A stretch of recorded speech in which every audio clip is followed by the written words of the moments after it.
Oke, assalamualaikum warahmatullahi wabarakatuh. Kali ini gue akan tidak menggunakan tidak ngonten game atau apapun ya guys ya. Dan ini gue akan konten menyampaikan materi yang berjudul Riyadhus Shalihin. Ya. Di kitab Riyadhus Shalihin ini ada beberapa bab ya, dari bab 1 sampai bab 116 guys ya. Kita sekarang untuk bab 1, saya akan menjelaskan tentang keikhlasan dan menghadirkan niat dalam segala perbuatan, ucapan dan keadaan yang nyata dan yang sama.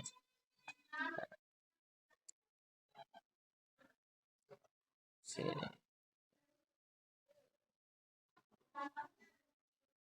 Allah Ta'ala berfirman, dan tidaklah mereka itu diperintahkan melainkan supaya sama menyembah Allah dengan tulus ikhlas menjalankan agama untuknya, semata-mata berdiri itu tulus dan menegakkan sholat serta menunaikan zakat, dan yang sedemikian itulah agama yang benar. Surah Al-Baqarah ayat 5. Nah, kalian sudah tidak asing lagi ya guys ya tentang ikhlas ya. Ikhlas itu seperti ikhlas itu kalau niatnya baik ya. Contohnya seperti kalian eh, ada orang eh, membutuhkan bantuan ya, itu kalian harus membantu dengan ikhlas ya, itu yang singkatnya ya. Nah, kita langsung ke hadis ya, atau cerita-cerita pendek ya. Cerita pendek ya.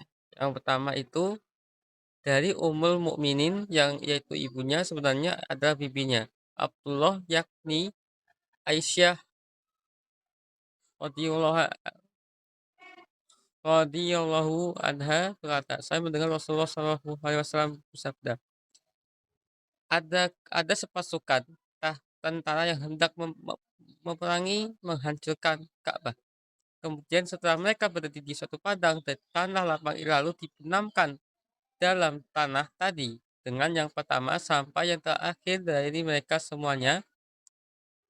Ya. Aisyah bertanya, saya berkata, wahai Rasulullah, bagaimanakah semua dibenamkan dari yang pertama sampai yang terakhir? Sedangkan di antara mereka itu ada yang ahli pasaran, maksudnya para pedagang, serta ada pula orang yang tidak termasuk golongan mereka tadi, yakni tidak berniat ikut menggempur Ka'bah. Rasulullah Shallallahu Alaihi Wasallam bersabda, ya, atau menjawab, ya, semuanya dibenamkan dari yang pertama sampai yang terakhir. Kemudian nantinya mereka itu akan dibangkitkan dari masing-masing kuburnya sesuai niatnya sendiri untuk diterapi dosa atau tidaknya. Disepakati atas hadis ini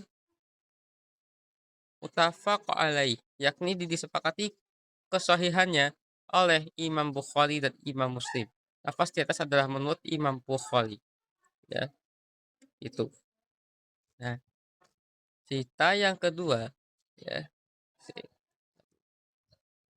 cerita yang kedua ya, itu datang dari Aisyah radhiyallahu anha ya, masih sama ya. Ini berkata, Nabi Shallallahu alaihi wasallam bersabda, tidak ada hijrah setelah pembebasan Mekah ya. Tetapi yang ada ialah jihad dan niat. Maka dari itu, apabila engkau semua diminta untuk keluar oleh imam untuk berjihad, maka keluarlah, yakni berangkatlah ya. Maknanya adalah tiada hijrah lagi dari Mekah, sebab saat itu Mekah setelah menjadi perumahan atau negara Islam ya, itu ya, intinya itu ya di situ ya.